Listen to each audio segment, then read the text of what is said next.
live over here. We do service Malibu. And $15 we are live. We're gonna change.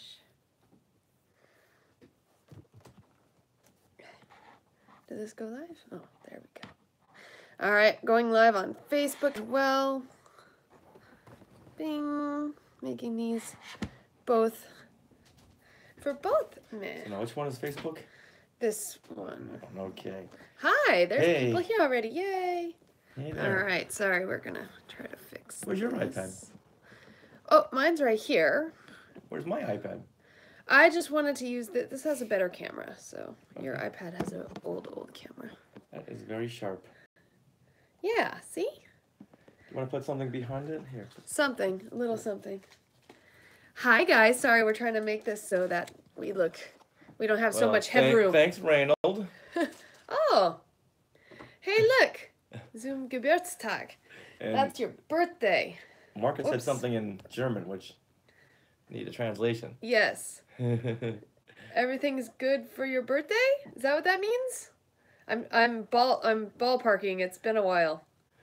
Let's see. Oh, I'm too loud on this mic. And Neat-san is watching on Facebook. Yeah. Oh, yay. That's Thanks exciting. everyone for joining us. Yay. Big birthday episode, and then it's off to a Disney day. Yay. That's right. All the best, says Marcus. All the best. Okay. That makes sense. Okay. Well. I don't know. Is this too subtle? I didn't want to be over the top today. What's going on? Yay. Thanks, David. It says happy birthday. Oh, cool. I thought if I wore this, it'd be... Oh, and Neat's-on. Yay. Yeah. Yeah. I was trying to downplay my birthday. Is it working? I think so. All right. Here, let me put this a little bit like that. Oh, you guys just saw. I just did my nails. Aren't they pretty? Aren't they pretty? Yay. Good morning, Hector. Hector Rios, Samir. Happy birthday. Woohoo. Thank you, Samir. It says HBD. Whoa. Samir's one of those youngins. Yeah. TBD to HBD? No time for words. Just initials. Or TBT. Anyway, okay. All right. You know what? I'll take it where I can get it. Thanks, Samir. I am going to start recording because the sooner we do this, the sooner we get to go to Disneyland. Yeah, we need But this is fun, though. There's some work to do. Gotta clean the garage again. I Do some think your scheduling. garage is all set. Yes, it is. Guess how I spent my birthday yesterday? Cleaning the garage. Oh. Ain't nobody got time for words. That's cute. Okay, well, here we go. This is what you can look forward to on episode 199 of Skywalking Through Neverland. Hey, Skywalkers! Hey, do you want to hear all about Gary, the space dog? Do you want to hear about a Ralph McQuarrie painting come to life?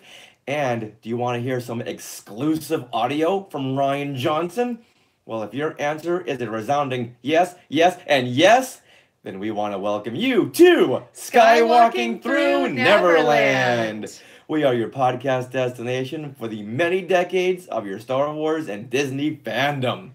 I am Richard Wolofsky, and now everyone please say hello to my sweetie wife Sarah, who's looking very cute today. I am? Yes, you are. Look at you. Well, you know what? I wanted to look cute for you because it's your birthday Wait today. a minute. It's what? Today. It's the actual day. My birthday? Yeah. I'm wearing this birthday hat by coincidence. And the fact that you woke up this morning with a party hat on, once again by coincidence. Right? No, we planned this day. We're excited, and it happens to be a Tuesday, so guess what? We're recording today, but I think, Richard, you wouldn't have it any other way. No. Ain't no birthday like a podcasting birthday. All right, well, Skywalkers, we want to welcome you here and give you a warm and fuzzy Wookiee hug.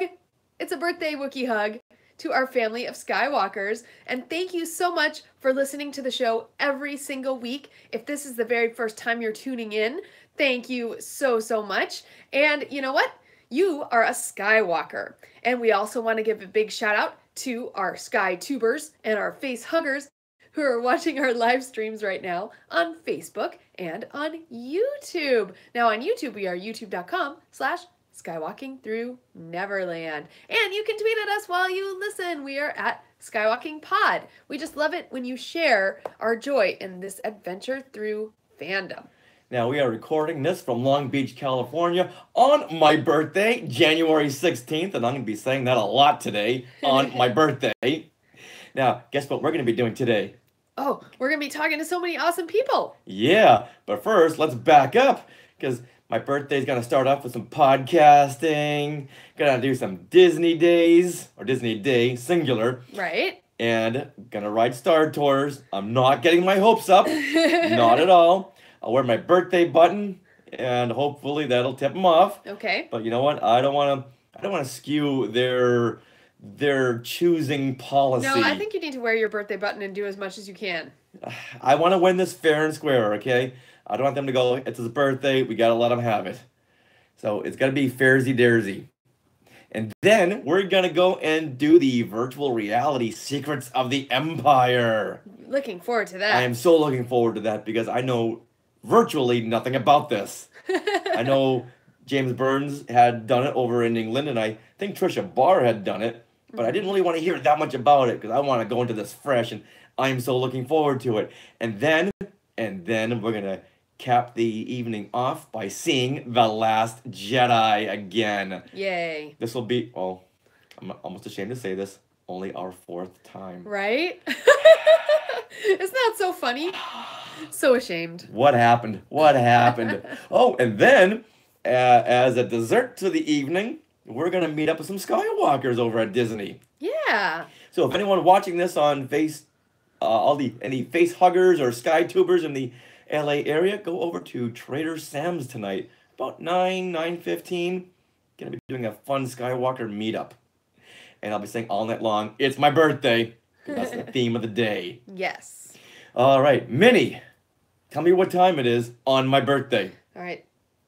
It's 10:16. Good morning, pal. I figured you deserved Mickey on your birthday. Whoa, Minnie brought in some reinforcements. Uh-huh. That is awesome. And speaking of my birthday, I want to thank everyone for posting on my timeline and sending me messages. And Colin Cantwell just sent me a birthday message. Oh my gosh, here. Yeah, Colin That's Cantwell, pretty cool. who we talked to with a couple of episodes ago. He was the designer I don't know. for he designed the Death Star and the Millennium Falcon, the X-Wings, TIE Fighters. 86 years young. That was pretty awesome. That's very, very awesome. Now, do you know what else is awesome? What? What's coming up on this very episode? We have a great discussion with Paul Warren, sometimes known as Skinny Steve Rogers, the Quidditch-playing Harry Potter, Varmic, who was a creature in Maz Kanata's castle. You may know him as the Ralph McQuarrie painting come to life, but these days you can see him in The Last Jedi holding none other than Space Gary. Oh, we had to have him on to talk about this. Yeah. Now we also have on this episode shout outs, a Skywalker of the Week, and Things we want to share. Sorry, I was caught up reading my birthday messages on Facebook. I think you need to add that pause in. You can't cut that out. Oh, Paul Warren sent a signed Funko Pop to Amanda Bakken, she says on Facebook. Wow. Really? Wow. He is awesome. Yeah. He is very, very awesome. Just an all-around nice guy. Excuse us, we need a cough button. Yeah. Amanda, did you win a contest or did you write out to him? What was the story there? Or did you buy it? All right, so you go ahead and send that. Meanwhile, we will continue on with the show. Okay. We'll do what? I'm sorry, what? Continue on with the show. Okay. Hold on. Still getting over this. Oh, a contest on Twitter. Wow. Oh, nice. Nice. Yeah, I love Paul Warren. I'm not ashamed to admit it. Wow. Okay. Okay, that's the last of it. All right. So on January 10th, Variety reported that John Williams has confirmed he will do the score for episode 9. All right, Johnny. I mean, we kind of already knew that in our heads, but it's nice to see it actually confirmed by the maestro himself, right? Right. Yeah. And as he said in a quote from Daily Variety, he wanted to complete that. Yeah. Not really the sentiment I'd like to hear. I wanted to complete that. No, no, no. Well, I think that there's a whole lot of meaning behind that because if you think about it, like composers in the 18th, 19th centuries, their big works were their symphonies. Do you know what I mean? Okay, you know what? I see where you're going with You know, this. and so like for John Williams, he is a very lucky composer in that honestly Star Wars, the whole saga is like his symphony if you think about it. So he's completing his symphony with completing episode 9. And I think that's very apt. And I, compare his work to Beethoven. Beethoven wrote 9 symphonies. So many composers. Yeah, oh, you know what? That's their works. Okay, all right, you know what? Yeah. I see where you're going with that. I wish maybe they had printed out the full effect, maybe even as a little, what he means is... Yeah. For- but... For those who aren't musically trained, we just had 1 semester of the theory of music. Uh-huh. I didn't get that, but you know what? Now that you say that, I do get it. However, I think we all know that the driving force behind him wanting to do episode 9 was that he gets to write for his crush, Daisy Ridley. Aww. He being 85 years old, 86 in a couple of weeks, she being in her early 20s, I can see this working. Right. I have high hopes for these 2 kids. And maybe she'll even drop by the recording studio. I'm sure if that can be arranged, that she will. Maybe her and John Boyega. Oh, Oh, yes. ship them. Go ahead, do it. Ship Ship them. No. It's more of that grandfatherly crush. I don't know. I'm gonna have to cut that part out. Okay. No. You can cut out the shipping too. No. All right, now, in addition, that's not all the John Williams news, because a couple of weeks ago, it was confirmed that he was going to be writing the theme for Solo, a Star Wars story. Yeah, now this is very interesting because John Powell is the composer who is scoring Solo, a Star Wars story. However, John Williams will be, I guess, writing the main theme, which John Powell will then take and compose the entire score for. So I thought that was interesting. This is kind of unprecedented in the film composition world.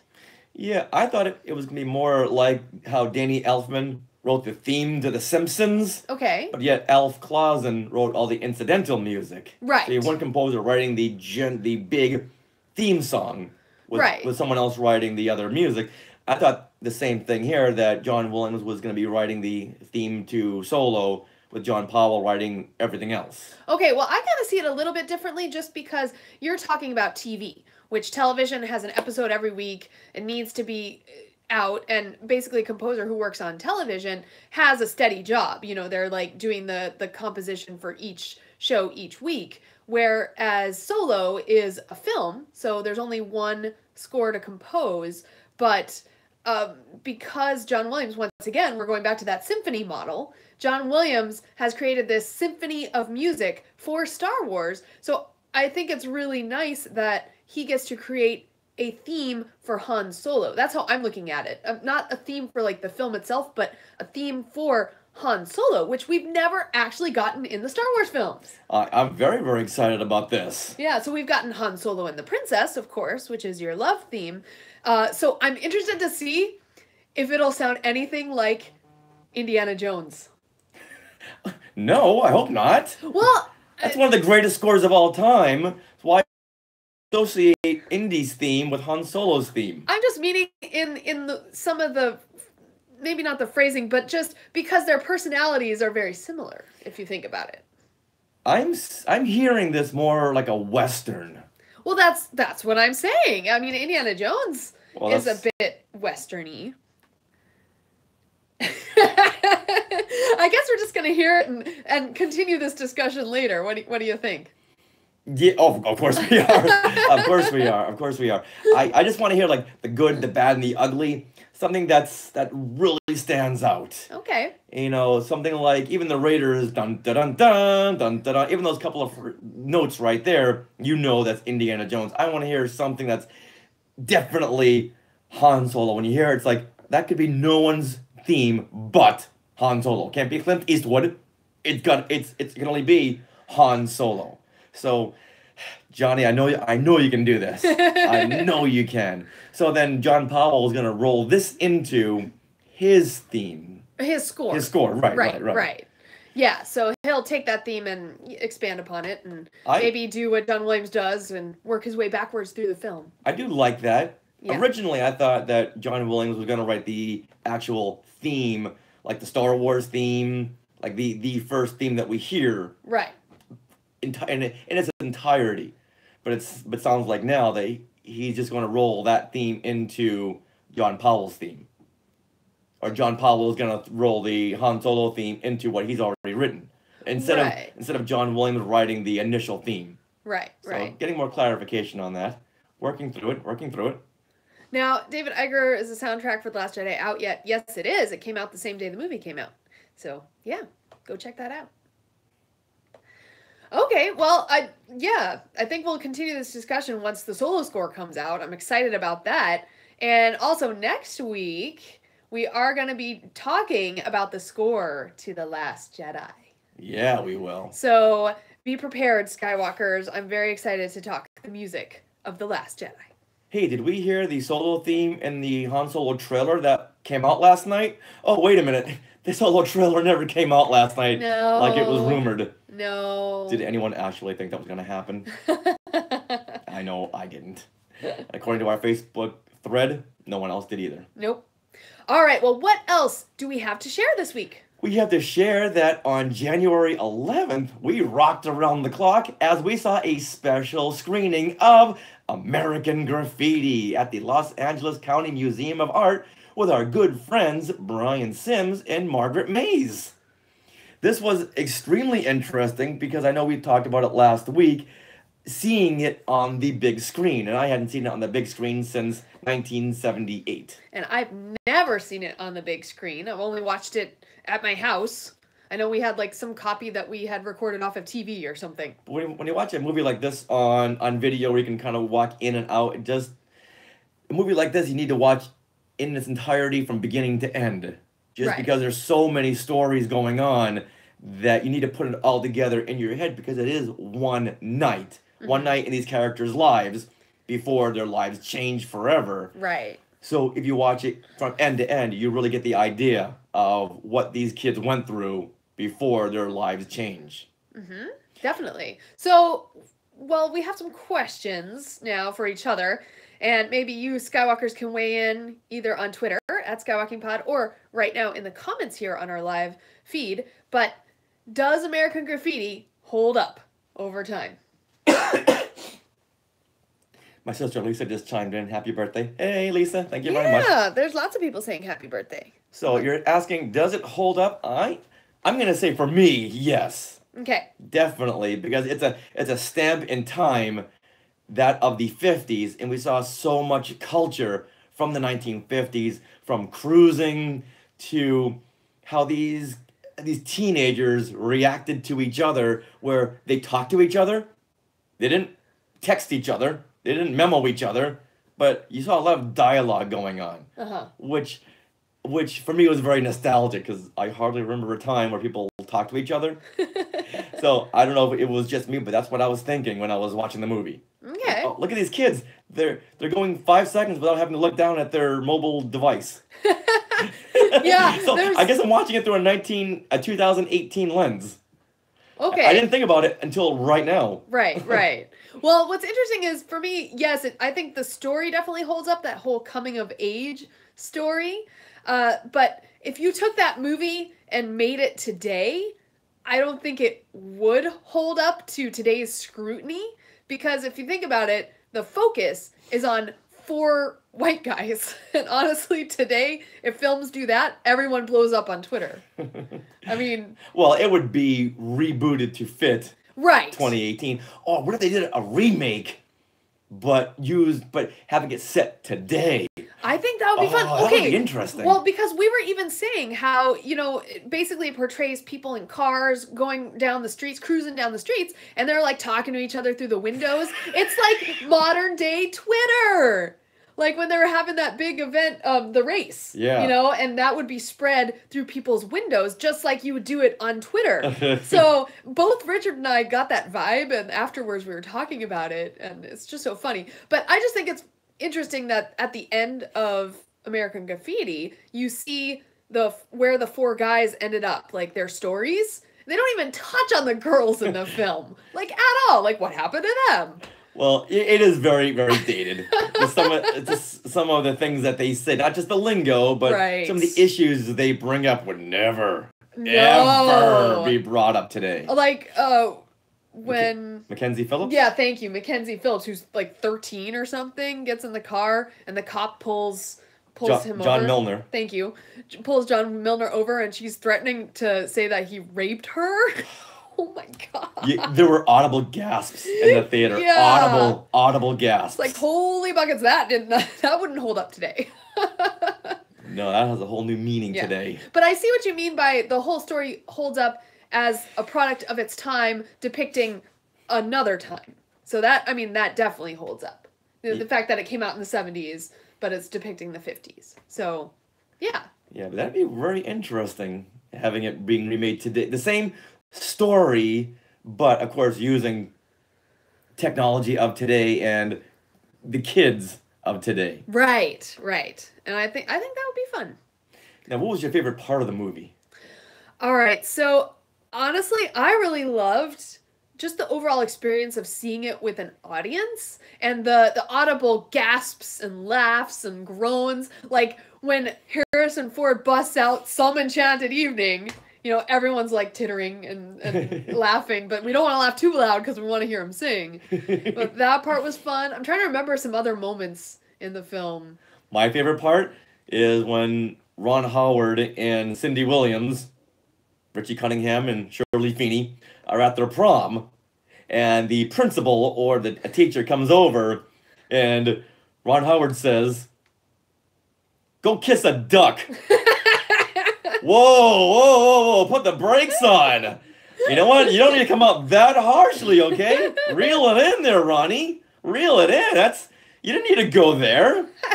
Wow, of all the things to say. I know. Hit That's funny. Hit a nerve. I know. And now I'm remembering, like, the very first audience, like, gasp was in the very first scene. Ron Howard is talking to his steady girlfriend, Cindy Williams.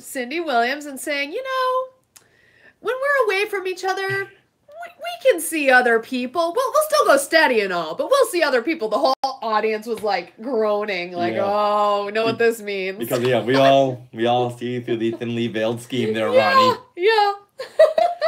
Now, as a side note, Cindy Williams, I don't recall her being this good in this film. She didn't have a whole lot to do, but even when she's not speaking, her facial expressions, how she's reacting to the scene, speaks volumes. And I found myself being attracted to watching her.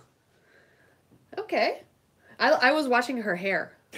It was flipping up at the end. So I was like, how does her hair do that? It was very, very bouncy. But yeah, so next time anyone watches American Graffiti, watch Cindy Williams and her expressions when she's not the center of attention. I think another moment that the audience really got into it was when the guy's trying to get liquor from the store. Paul Martin Smith? Thank you. Paul Martin Smith. What? Toad. Toad, thank you. When Toad's trying to get liquor from the store and he gives money to a guy who runs in and runs out and steals the liquor. And then the store attendant comes out with a shotgun and like starts shooting at him, and the whole audience was like, whoa! Because it's shooting right at your face, really, because he's shooting right at the camera. And like, who does that today? Does anyone have a shotgun? Is that... I mean, Actually, are we it was too... a pistol. Okay, a pistol. I'm sorry. A But pistol. a gun but is a gun. A gun is a gun. And is anyone like? I guess we're too much city folk. Like, do people out in the country own guns? I don't know. Yes, they do. Yes. Okay. Not afraid to use them. Okay. Now, the question that was running through my mind, Yes. that often run through your mind when you're watching a teenage film, is how old are these kids? Yeah. Because John Milner, the classic bad boy, he and Bob Felfa, played by Harrison Ford, they look like they should be in their 30s. And they're still cruising. So are you talking about how old are the actual actors? How old No, just the characters. Because there's no way Falfa, well, we never set up Falfa as being part of the school community. No. And we get the fact that John Milner, played by Paul Matt, he had graduated maybe a year or two ago.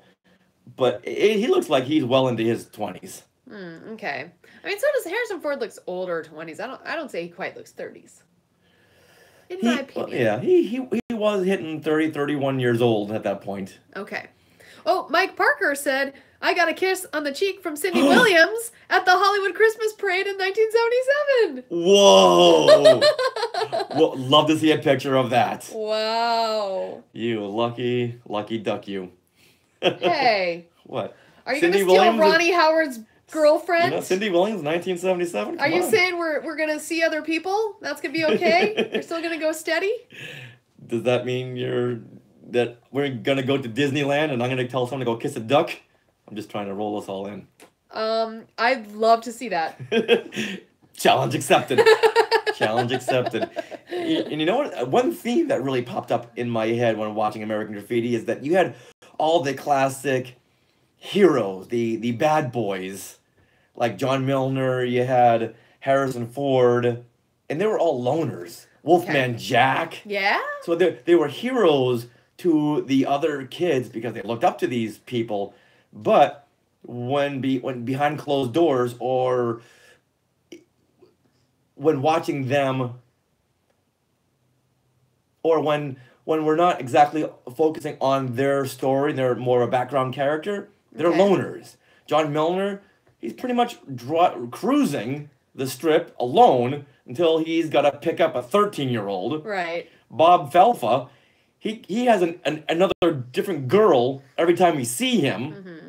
Wolfman Jack, the biggest icon in radio history. He's someone that everyone in the town can collectively say, yes, we can all relate because of Wolfman Jack. And we see him at the end of the film, and he's a man sitting in a lonely brick building by himself. Right. So there's a definite loner theme going on here. That's very, very sad. And I know that Lucas had taken bits and pieces of himself and divided it up into different characters. Because he was the Ron Howard character. He was the Toad character.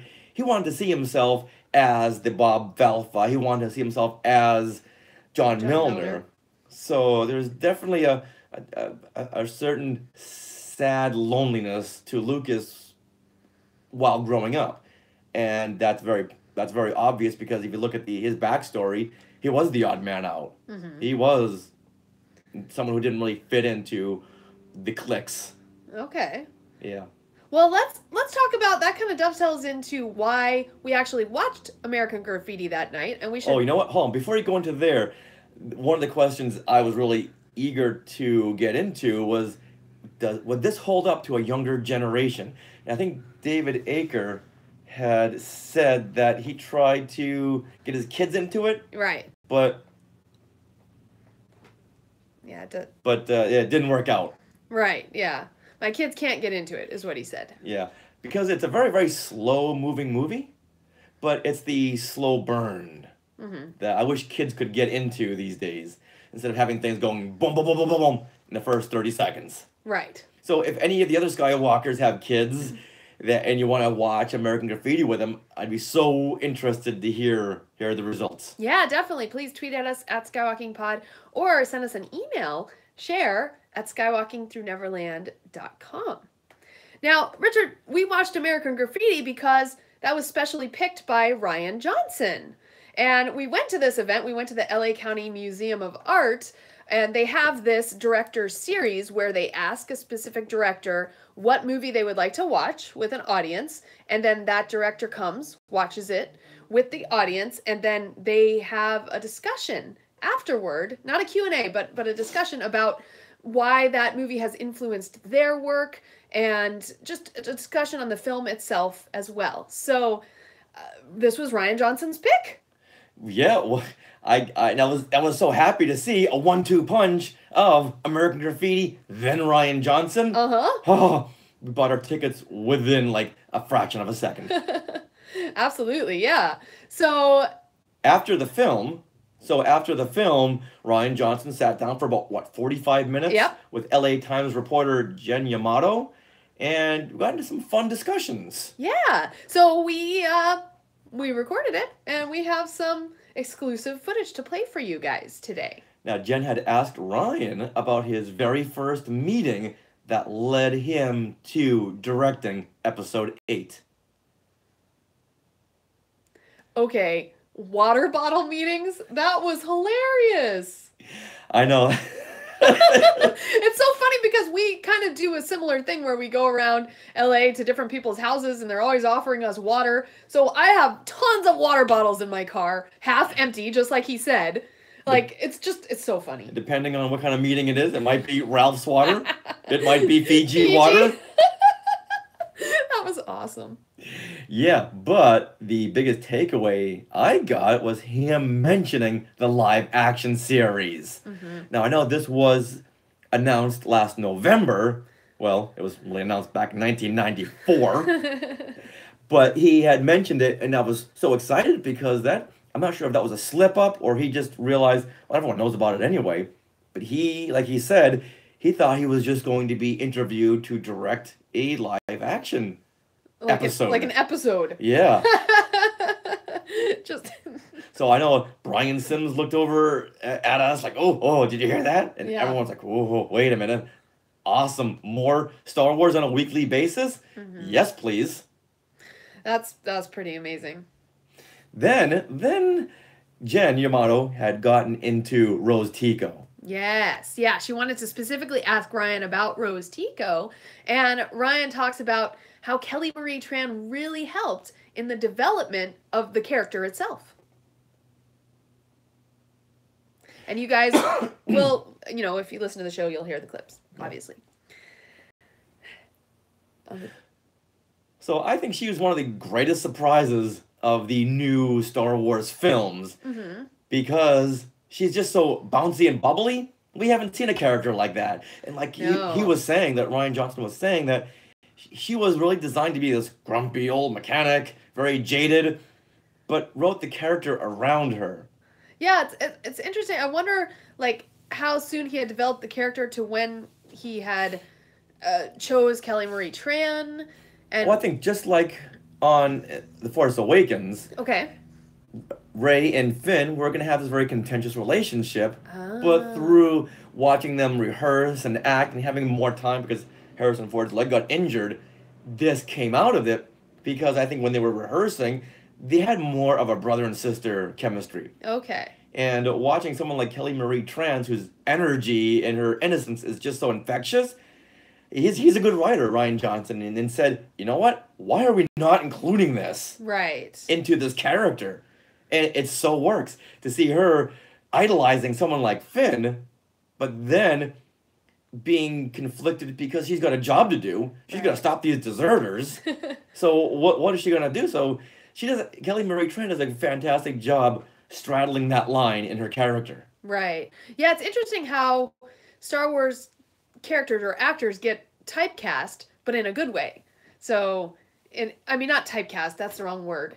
But, like, they are their characters. Like, Laura Dern. If you saw her at the Golden Globes, her speech, she is Admiral Holdo. Oh, yeah. Oh, the epitome of that is Harrison Ford. Yeah. Han Solo is Harrison Ford. Harrison Ford is Han Solo. And he got the role of Han because Lucas had asked him during the American Graffiti auditions, hey, Harrison, can you put the hammer down and come on over here and just read against these actors? And Harrison thought, well, I don't have this role, so I'm going to read through it with so much aloofness. Is that a word? Aloofness? But Yeah. You can see where I'm going with that. And Lucas was like, wait a minute, that is Han Solo. You're hired. Now, the American Graffiti auditions or the Star Wars auditions? Oh, I'm sorry. It's Star Wars auditions. Yes, Okay. yes. And he was bringing in a lot of American Graffiti actors. Right. Okay. So, want to say, during the Yeah, Star Wars yeah. auditions... During the Star Wars auditions, he was bringing in actors, and he was reading against them just with his aloof attitude. Right. Because he knew, well, why should I try? I'm not going to get the role. And that aloofness became Han Solo. Yep. Perfect example. All right, then as we move along into Ryan's evening, he asked the audience a question we've all been waiting for. What was it? Oh, the stormtroopers. Of course we all want to be in a Star Wars movie. Of course. What kind of question is that? And I know those stormtrooper outfits are the most uncomfortable things you'd ever want to wear. Yep. I don't mind being on a set 12 to 15 hours, standing up as a stormtrooper. You know what? Sign me up for that. That's so funny. And having worn that 501st armor, I know how uncomfortable it is. And having gone down to, the Rose Bowl parade that one year in 2007, 2008, yeah. and walking across Pasadena in this vice. Yeah, I'm there. Still. You've done it. It's all good. And we'll do it again. All right, well, let's wrap it up with the best part of the night where he gives Skywalking a shout-out. Oh, I guess it was the other Skywalking. You know what? A Skywalking shout-out is a Skywalking shout-out. Right? We got Twitter painted. We were like, oh, he said Skywalking. And I was thinking, okay, how can I pull that? Yeah, like, well, dude, we could totally pull that. And Ryan Johnson will say Skywalking. I guess he never said Neverland, though. Or through, but I'm guessing we can piece it together somehow. Yeah. But you know what? It's a major win. Ryan Johnson said Skywalking. Exactly. Now, unfortunately, this wasn't a Q&A, but after he was done, the panel had wrapped up, the crowd rushed the stage. Yeah. And I did get a chance to yell over at him, "Hey, who are Rey's parents?" Unfortunately, he never answered, which spoke volumes, because he said to the crowd, "All right, everyone, tell him who Rey's parents are." I'm like, "They're nobodies." No, I didn't ask you guys. I asked Ryan. So he never answered the question. He just deflected. Yeah. So he never said himself that they're nobodies. Right.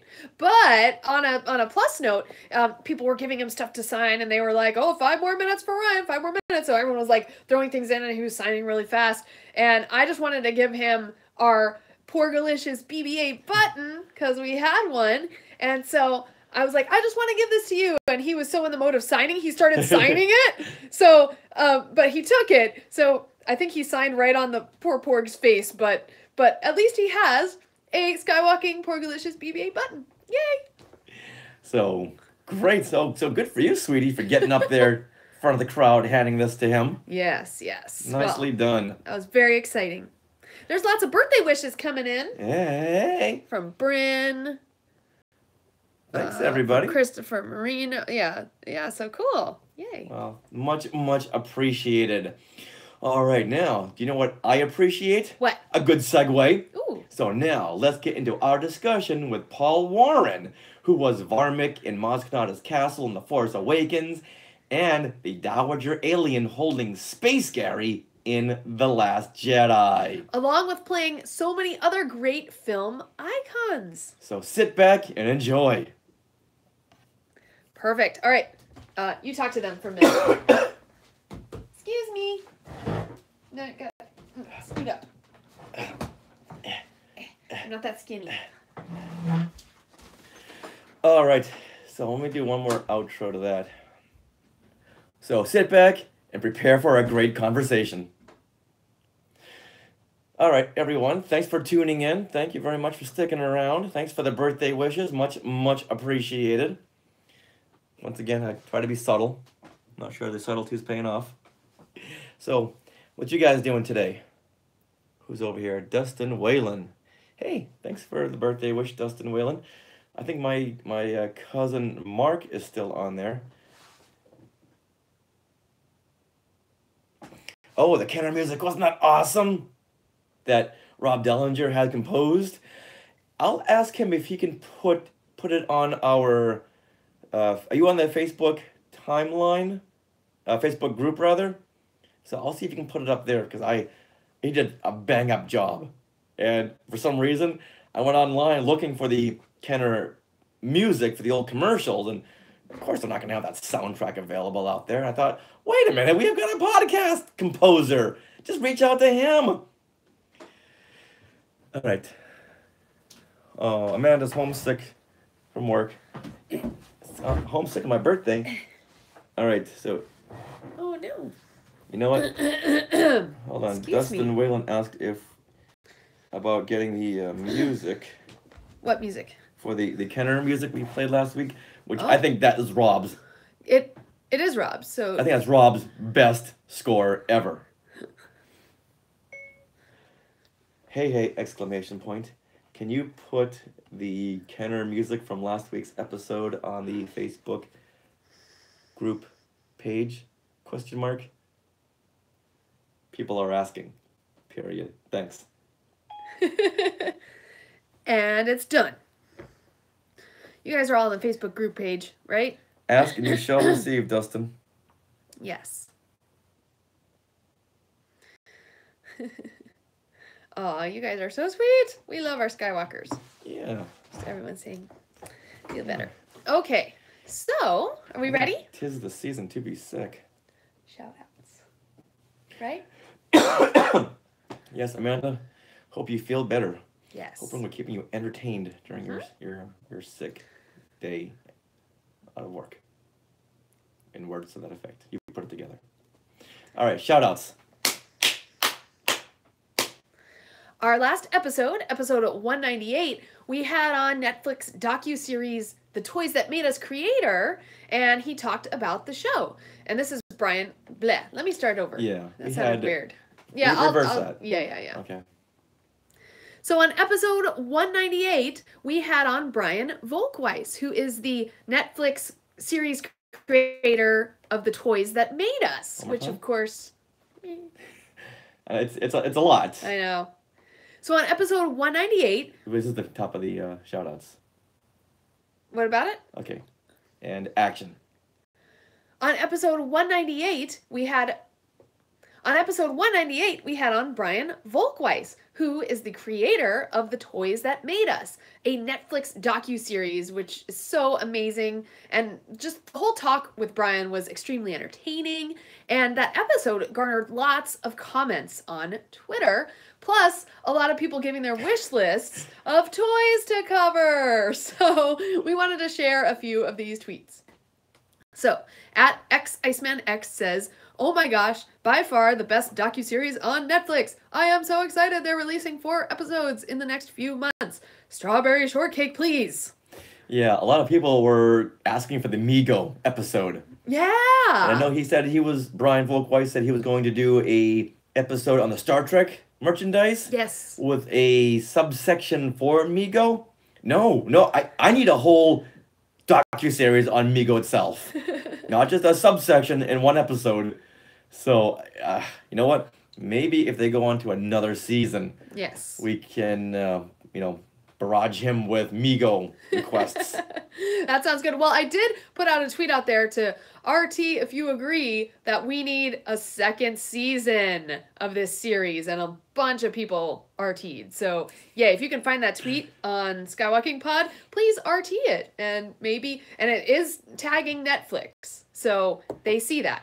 They see that, guys. All right, so we also had Hold on, gotta acknowledge Justin Whalen, who said, "You guys are killing it with these interviews." Aw, thank you. All right, now back to our shout-outs. All right, at Joyce Krebs said, "Great episode. Love the series on Netflix too." So thank you, Joyce. That was lovely. And we had these are all new Tweetwalkers, by the way. It's very exciting. So at Talks on Docs said, "I listened to your podcast interview with at Brian Volkweiss today. Great interview. I really enjoyed it. And your questions about the Star Wars set at the beginning of episode 1 of the series were awesome. I was like, bong." Bong! And he put a gif of the guy. If you've seen the Netflix series, Oh. which episode is that? The one about He-Man. He-Man. He-Man. There's one of the creators of He-Man who, there's so much infighting as to who actually created He-Man. He kept on doing this bong sound effect. So it was really amusing. Yeah, this one got a lot of attention, this episode. The because He-Man? Yeah. No, just Oh. our episode on Yes. Brian Volkweiss. Yes. Because when you start talking vintage toys, like we were saying last time, you just get into a very deep discussion. No matter Right. who it is, you can always talk vintage toys. Yeah, it's so exciting. And incidentally, at Talks on Docs, is a podcast about documentaries. Talks on Docs, get it? I get it. And they also interviewed Brian Volkweiss. So if you want to hear more from Brian, please head to their latest episode at Talks on Docs. Benjamin Gable's asking if we fish. No. No, Where did that come from? I don't know. If it comes to harming animals or anything, I I'm fished out. once, and I caught a fish, and I caught it in his gills, and it freaked me out. Yeah, And okay. I threw it back in, and I've never fished since. Yeah, I don't like like it. hurting things. No. All right. All right. Also, last episode, we talked about the Star Wars virtual half marathon that is happening. The very first Star Wars virtual half marathon that Run Disney is doing. And yes, You heard my I opinion know. on these virtual races. I did. It sparked some discussion because, of course, we asked you Skywalkers what you thought about this. But Samir Bakta at Samir UCLA, he chimed in, yeah, gonna bite the bullet and do Star Wars half virtual. Damn you, Run Disney, just take my money. Agree with Sithrich, though. It is a money grab. And yet. And yet, they're grabbing his money. Yep. But then again, they promised something, so they had to deliver. So, what choice did they have? Mm-hmm. However, maybe just reduce the price a little bit. That's- Well, honestly, that is way reduced from what we usually pay for half believe me, marathon. I know. And if I have a choice of doing a virtual race or an actual race, I'm going to go with a virtual race because that Yeah. means I'm having to wake up at 3 in the morning in the freezing air Mhm. in the freezing California mornings. Yeah. So, you know what? Maybe it's a good thing, but still. As Adam Carolla says, yeah, but still. All right. Well, that was all my shout outs, but we have the Skywalker of the Week. I don't know. So are you ready? Yeah. Did you bait your hooks, says Benjamin? Well, a big congratulations to Claire Henry Yay! for getting the Skywalker of the Week. And it was really her tweet to Ryan Johnson that set this whole episode in motion because she was the one who spotted Space Gary in the publicity still of Rose and Finn in The Last Jedi. And there's the Dowager alien right behind them. And the alien's holding Space Gary. So she reached out to Ryan and said, hey, by any chance, is that Space Gary? Is that Gary the dog, Gary Yep. Fisher? And he said, nice eagle eyes. Yep, he confirmed it on Twitter. So super exciting. Yet another reason why, if you're not on Twitter, Skywalkers, go to Twitter because it's super fun. Yeah. And then I wanted to know about this alien that was holding Space Gary. That's a unusual looking alien we've never seen before. Did some digging, and there it was, Paul Warren. Yep. And here we have Paul Warren on the show. The circle is now complete. So if you Skywalkers want to be the Skywalker of the Week, all you have to do is tweet about the show, share the show with someone who doesn't already have them subscribed, share the show with someone who has not yet subscribed to Skywalking Through Neverland, and just in general, just say nice things about Skywalking Through Neverland, and we will see you and hear you and perhaps make you Skywalker of the Week. And you get your very own jingle as composed by... John Williams. I'll just talk about John Williams today. Not John Williams, but the next best thing, Rob Dellinger, who is the John Williams of podcasting. Very nice. All right, Benjamin, if you're not going to be on topic, I'm going to have to Yeah. delete you. Can we go ahead and delete him? Sure. Okay. Bye, Benjamin. You had your chance. Yep. All right, that was annoying. What's wrong with these people? I don't know. Uh-oh, where's the rest? Oh, it's here. You know what? When I was setting up our... Oops. Stop it. Come on. When I was setting up our Oh, iPads and stuff, I understand. I accidentally did some things. Okay, Have outro, you done Secrets guys. of the Empire yet? No, Dustin. doing it We're gonna do it today. Oh, I know nothing about it, so I'm so happy. Okay. All right, outro. that wraps up episode 199 of Skywalking through Neverland. We would like to thank Paul Warren, Ryan Johnson, and of course, all you Skywalkers who listen every single week.